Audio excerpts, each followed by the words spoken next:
Bonjour, bienvenue sur l'art du fait maison. Aujourd'hui, on va faire un tour d'horizon un petit peu ce qui est de chouette encore à faire au jardin au mois d'octobre. L'hiver s'approche, mais il y a encore passablement de petites activités qu'on peut avoir, des semis qu'on peut encore faire ou des plantations à organiser si on a des plantes encore en pépinière. Et il y a surtout quelque chose de très important, c'est de commencer à organiser la planification pour l'année prochaine afin qu'on sache exactement, plus ou moins, c'est toujours quand même flexible, mais qu'on sache comment on va utiliser l'espace qu'on a à disposition. Par exemple, il ne faut pas oublier que lorsque je plante de l'ail maintenant au mois d'octobre, parce que c'est quelque chose qu'on met en place en septembre-octobre, cet ail va rester jusqu'en juin-juillet l'année prochaine. Donc il va avoir une place qu'il va falloir lui garantir jusqu'à cette période, alors que peut-être ça sera la période dans laquelle vous vous trouverez au mois de mai. Mince, j'aurais dû mettre là des poivrons, mince, j'aurais dû mettre là des poivrons. Et l'ail prend cette place. Dans un jardin comme celui-ci, nous avons décidé d'organiser l'année prochaine une partie des morceaux, je dis bien une partie parce que le reste peut rester flexible, avec des plantations uniques.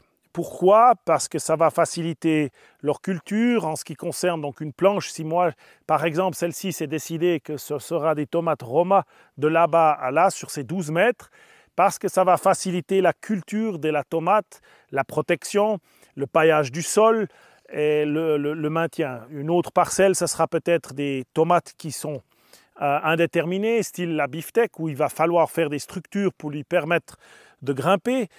Afin de simplifier certaines choses, on va simplement organiser certaines planches en entier avec une seule culture. Pour un jardin plus petit, ça peut être par exemple un bout de parcelle ou un bout de planche, comme par exemple ici j'ai des oignons, ici j'ai des choux chinois, là-bas il y a autre chose. Donc j'ai déterminé que certains endroits seront occupés déjà l'année prochaine par certaines choses. Surtout des cultures comme les solanacées qui sont assez gourmandes en espace et en qualité de sol. Donc, certaines cultures que nous allons mettre en place maintenant et au printemps prochain, c'est-à-dire en janvier-février, qui auront une place pour plusieurs mois, je dois donc m'assurer de laisser une culture beaucoup plus courte là où je vais dès la mi-mai, où on sait que c'est la grande plantation dans le jardin, que je sais que j'aurai besoin d'espace. Cette planification commence avec les cultures que l'on met en place pour l'hiver et les cultures que l'on mettra en place en tout début de printemps. Une fois qu'on a ce schéma, qu'on a cette idée, on peut maintenant passer sur la partie suivante de la vidéo qui concerne une chose très importante. C'est que voilà, semer c'est une chose, mais il faut bien imaginer que dans un jardin, même d'une taille grande ou d'une petite taille, le problème des rotations de culture se pose. Ces rotations de culture, elles sont plutôt un peu embêtantes parce qu'on sait que normalement, il faudrait attendre, suivant une plantation de tomates, il ne faudrait pas revenir pendant 4 ans avec des tomates au même site. Ce n'est pas toujours possible, ou de courgettes, ou de courges, ou des oignons, etc. On ne met pas des oignons, puis après des échalotes. On essaye toujours d'avoir une succession de plantations qui sont d'une famille différente. Les Aliacées, donc l'oignon, l'ail, ensuite des cucurbitacées, ensuite des solanacées. Par exemple, les solanacées, ça va comprendre, ça c'est des grandes familles. On met des patates, des tomates, il y a les poivrons, il y a passablement les aubergines. Ce sont des choses qui font partie des grandes plantations de printemps. Il faudrait avoir une rotation dans le même genre de famille. Il faudrait avoir une légumineuse de temps en temps, du style des haricots. Puis ensuite, on peut mettre des oignons, etc., etc. Et ces rotations, elles sont à réfléchir parce que c'est mieux pour le sol. Maintenant, ce n'est pas toujours possible de les faire et je ne les fais pas toujours. C'est-à-dire que sur cette parcelle, dans notre jardin, on n'est pas nécessairement limité par l'espace, mais on est limité par l'espace qu'on peut protéger du soleil pour une partie de la saison. Un ombrage sera installé, c'est là-bas pour l'instant. L'ombrage qui sera installé ici va me permettre d'avoir des cultures que je pourrai protéger par un volet que je peux fermer durant la journée, ouvrir en fin de journée pour leur laisser passer du soleil. Parce qu'ici, comme je l'ai déjà expliqué dans d'autres vidéos, on a le problème des tomates qui grillent au soleil pendant la période surtout de mi-mai à mi-août. Donc, je suis aussi d'une certaine manière limité par la quantité que je veux faire, où je dois laisser des espaces spécifiquement à ces endroits que je peux protéger du soleil. Les rotations de culture, elles sont importantes pour beaucoup de facteurs, mais si on essaye de résumer, la première chose, c'est que une culture, dans un jardin où c'est quand même une sorte de monoculture, ici j'ai tout du chou chinois, par exemple, où là je vais mettre, c'est de la betterave, là c'est de l'oignon, c'est une sorte de mini monoculture. L'idée d'une rotation, c'est de permettre au sol, une fois que la culture est terminée, d'avoir un temps de repos avant que l'oignon revienne à cet endroit, afin de libérer certains nutriments qui seront nouveaux disponibles pour les oignons lorsque j'aurai eu des légumineuses, lorsque j'aurai eu peut-être des cucurbitacées à cet endroit, puis derrière je reviendrai avec des oignons. La terre aura eu le temps de se régénérer au niveau du nutriment et également de casser le rythme de certains parasites qui pourraient nicher dans le sol et lors de leur réveil se retrouver exactement sur la culture qu'ils adorent et ils n'ont même pas besoin de chercher un nouvel endroit puisque leur nourriture favorite elle est au même endroit. Donc l'idée des cultures en gros c'est une question de préservation des sols et une question de cycle des parasites. C'est pour ça qu'on effectue les cultures. C'est peut-être un peu plus compliqué au niveau agronomique. C'est dans ce but qu'on effectue les rotations de culture. Dans une serre, c'est parfois pas possible d'avoir des rotations autant variées qu'à l'extérieur.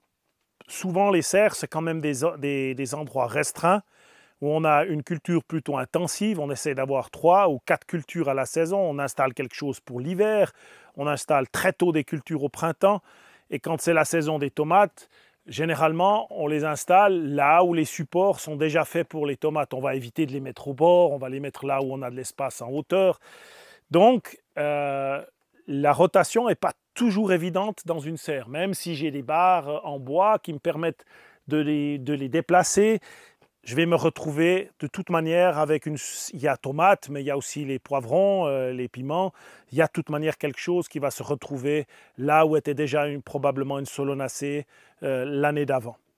Alors, là où c'est plus difficile d'avoir des rotations de culture, ce que moi je fais, c'est que j'intensifie les soins que j'apporte au sol. C'est-à-dire que dans le cœur de notre serre, je m'assure d'avoir un sol qui est le plus amendé possible et qui a le plus de nutriments possible pour les plantes.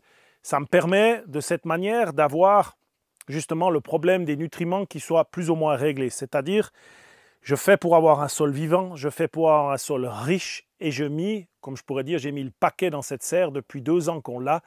Et je vois déjà des résultats qui sont intéressants, où certaines plantes se développent avec beaucoup plus de vigueur déjà lors de cette année et surtout cet automne par rapport à l'automne passé. Devant le pied ici de cette patate douce qui a repoussé spontanément à cet endroit, il y avait déjà des patates douces l'année passée et je sais qu'une est restée en terre. Et j'ai dit je la laisse aller et je vois qu'elle ne sait plus où aller tellement qu'elle est belle. Donc ça prouve quand même qu'elle a trouvé suffisamment d'énergie dans le sol pour se développer. On essaye de la contenir, mais elle pousse, elle n'arrête plus. Donc le sol, il est suffisamment riche pour faire pousser cette patate douce. J'en viens maintenant au sol. C'est la partie finalement qui intéresse le plus le jardinier parce que ce n'est pas un support, comme on a déjà vu dans d'autres vidéos, c'est vraiment tout un écosystème rempli de micro-organismes, d'une faune, de plantes qui sont, qu'on pourrait, donc les champignons, il y a des bactéries, il y a des animaux plus gros, plus petits, il y a énormément, ça foisonne de vie. Il faut essayer de comparer un petit peu son sol à finalement un être vivant, si on va parler d'un écosystème, mais d'un être vivant, qui lui, afin de fournir ce qu'on a besoin pour faire pousser les plantes, il a besoin d'avoir une nourriture bien diversifiée pour nourrir tout le monde et entretenir toute cette vie qui foisonne là en dessous de nos plantes. Donc afin de minéraliser la matière organique pour rendre les minéraux ensuite disponibles à la plante.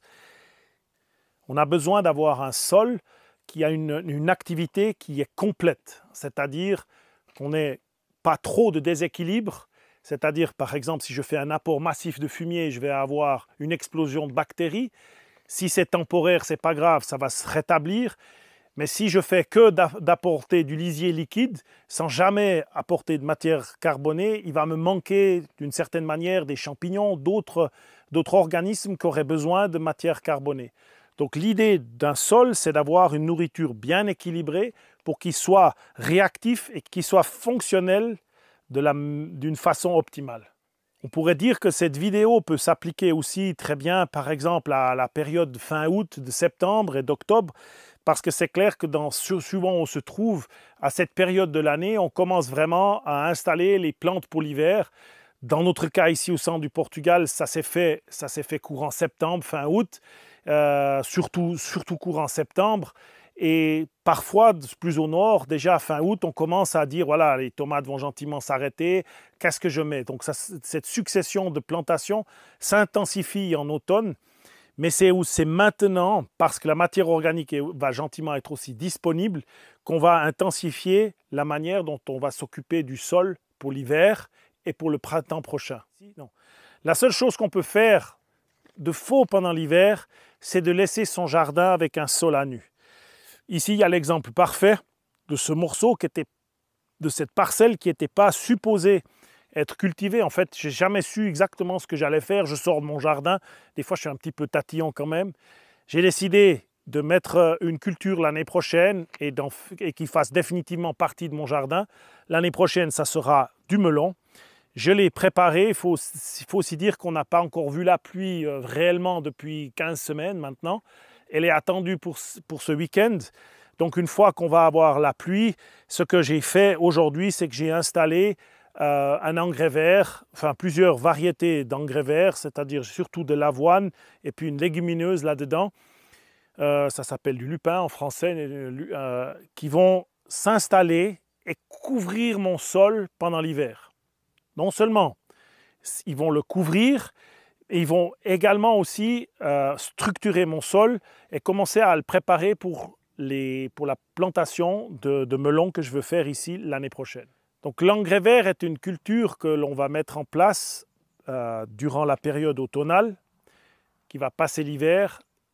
Et au printemps, lorsqu'on va vouloir installer différentes cultures sur cette planche, ce sera le melon par exemple, courant avril pour nous, c'est à ce moment-là que j'espère la pousse sera déjà optimale, mon avoine et ma légumineuse seront bien hautes. Je vais coucher ces cultures au sol afin de terminer leur croissance, de les tuer tout simplement. Je vais les coucher au sol en leur marchant dessus ou en les aplatissant et je vais les recouvrir avec du broyat afin de les maintenir couchés. Et cette matière verte va se minéraliser très vite et va apporter de la nourriture aux futures plantations qui seront mises en place sur cette parcelle. On pourrait se dire que cet engrais vert va épuiser mon sol, mais en réalité, lorsque vous avez des plantes qui poussent dans votre jardin, ils font de la photosynthèse, ils créent à partir de pas grand-chose, finalement, un peu de minéraux et de l'eau dans le sol. Ils vont créer de la matière organique. Il ne faut pas oublier que les plantes, c'est vraiment la base de l'alimentation, c'est la base de la chaîne alimentaire. Elles sont capables, grâce à le soleil, le carbone, enfin ce qu'elles trouvent dans l'air, et quelques minéraux qu'elles trouvent dans la terre, elles sont capables de créer des énormes choses. Et c'est ça qui est à la base de tout, en fait, finalement. Donc cette plante qui va pousser dans ce sol va amener des sucres, va amener plein de choses, les racines vont pousser, elles vont commencer à structurer mon sol, elles vont le maintenir, elles vont permettre à l'eau de bien s'infiltrer.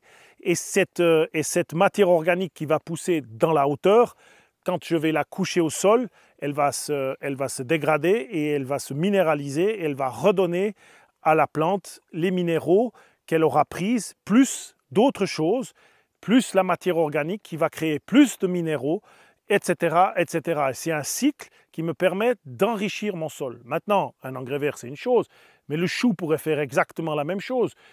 C'est-à-dire que si je mettais 100% de mon chou au sol sans manger rien du chou, ça serait d'une certaine manière un engrais vert. D'ailleurs, on peut aussi mettre des engrais verts de la famille des choux, il n'y a pas de souci. Le seul truc, c'est que moi, les choux, je vais manger le cœur. Je vais peut-être donner les feuilles en plus. Mon épouse, elle est derrière les feuilles pour les donner aux poules. Donc, elle ne me laisse pas grand-chose pour mon sol. Donc, le chou, il va, à part le tronc, je ne vais pas laisser grand-chose sur le sol. Donc, d'une certaine manière, il va puiser dans mon sol, donner quelque chose pour qu'on mange, que les poules mangent. Et finalement, je ne vais pas tout redonner au sol, ce qu'un engrais vert fait. Donc, pour pallier ce manque de nourriture, puisque je vais soutirer quelque chose de mon jardin, il faut utiliser d'autres techniques pour maintenir la vie du sol et l'améliorer et nourrir ce sol. Afin de maintenir une balance positive, voire plus que positive pour mon sol, vu que je vais quand même utiliser une partie de ce qui pousse sur ce jardin, je ne peux pas tout redonner à mon sol, je vais donc compenser ce manque par de l'apport de matière organique à la surface du sol qu'il va digérer et qu'il va simplement transformer, minéraliser et me permettre de nourrir les futures cultures. Alors on rentre dans un domaine qui est extrêmement vaste parce que la matière organique, qu'est-ce que je vais donner à mon sol pour qu'il mange quelque chose au mieux? Alors la matière organique, ça peut aller en fait, finalement, ça peut aller du lisier, de l'urine, jusqu'au bois, en passant par le foin, par la paille, par la feuille du chou, par les déchets de broyat à verre, c'est-à-dire au moment où, par exemple, en ce moment, je nettoie la base des oliviers où les rejets sont partis. C'est une matière qui est neuve de l'année, donc le bois n'est encore pas très ligneux. Il y a déjà beaucoup de feuilles vertes.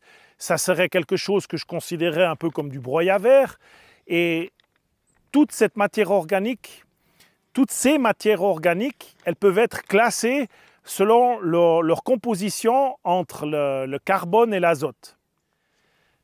Ce rapport qu'on entend souvent dans le monde du jardin, ce rapport carbone-azote, c'est simplement quand on fait un apport de matière organique, combien de parts de carbone pour une part d'azote cette matière organique contient. Par exemple, si j'amène du foin, j'aurai à peu près 30 fois plus de carbone que d'azote. Si j'amène de l'urine fraîche, j'aurai un rapport de 1 sur 1, voire carrément que de l'azote. Donc, si j'apporte par exemple du bois, du pur bois d'un arbre, j'aurai un rapport, j'aurai 500 fois ou 400 fois ou 300 fois plus de carbone dans cette matière que j'apporterai que d'azote. Il faut savoir que les plantes, pour bien pousser, elles ont besoin d'environ un rapport dans le sol pour qu'elles trouvent ce qu'elles ont besoin, d'environ de 10, 8, 10, 12, c'est quelque chose qui leur convient. Donc si je vais mettre sur mon jardin de la matière très très carbonée, que du bois ou de la paille, parce que la paille c'est déjà assez élevé, le rapport carbone je ne me souviens pas de la tête, par cœur. Je sais que le foin est autour de 30, pour donner un exemple, la tonte elle est plutôt autour de 10.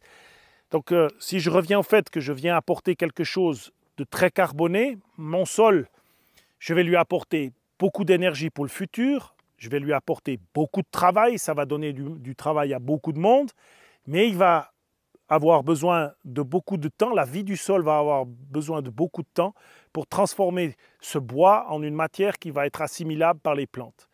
Donc si je veux nourrir les plantes et nourrir mon sol, enfin, si je veux avoir un sol qui fonctionne d'une manière assez optimale, il faudrait que je fournisse faudrait que j'ai un bon sens et un bon consensus pour fournir dans l'ensemble de tout ce que j'amène un ratio autour de 30. Donc ça, on a déjà une bonne cible. Ce qui veut dire que si c'était du foin, dans l'idéal, ce serait bien d'amener que du foin. Mais ce n'est pas toujours possible d'amener que du foin. Déjà, il faut en avoir en grande quantité. Deux, si c'est du foin qui a été coupé très tard, il y a beaucoup de graines, donc on va se retrouver de toute manière avec une énorme quantité d'herbe qui va repousser de partout.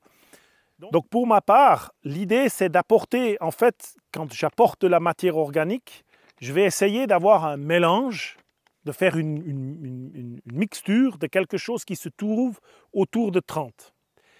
Bien évidemment, pour avoir de la matière organique, ce n'est pas toujours évident. Il faut voir local, je ne vais pas aller chercher de la matière organique de l'autre côté du pays, je vais voir ce que j'ai autour de moi.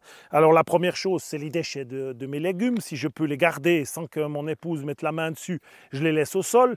Par exemple, les feuilles de solanacée, dès que j'enlève un poivron, je le coupe, je le mets au sol. Les tomates, les fans de tomates, c'est des choses qui ne vont pas aux poules. Elles sont immédiatement coupées et mises à sol. Même pas apportées au compost, parce qu'elles sont mieux directement là où elles étaient. L'autre ressource qu'on a assez facilement, c'est de la paille, c'est du foin, c'est des feuilles mortes, ça peut être du broyat de déchets verts. Chacun aura quelque chose d'un petit peu différent dans la région où il se trouve. Ça va aussi dépendre des années.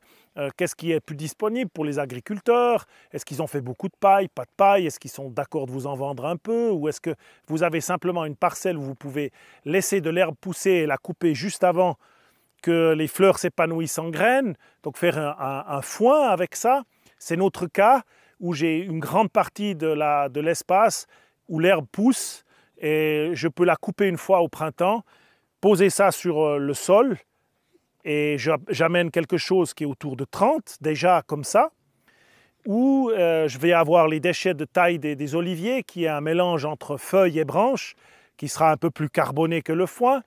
Alors, comment est-ce que je vais faire pour avoir quelque chose qui s'approche de 30? Je vais le mélanger avec, je vais donner ces copeaux de bois, enfin ces copeaux de broyat vert presque, je vais les donner aux poules le plus possible pour qu'elles le travaillent, pour qu'elles le grattent, comme litière, elles vont mettre des fientes dessus, et en mélangeant tout ça, je vais me retrouver avec un mélange un petit peu plus bas au niveau du C sur N, donc quelque chose qui m'intéresse plus. Donc dans l'ensemble, durant l'année, durant ce qui est disponible, l'idée c'est de tendre vers quelque chose qui a un rapport de C sur N autour de 30. C'est l'idéal, ce n'est pas toujours possible.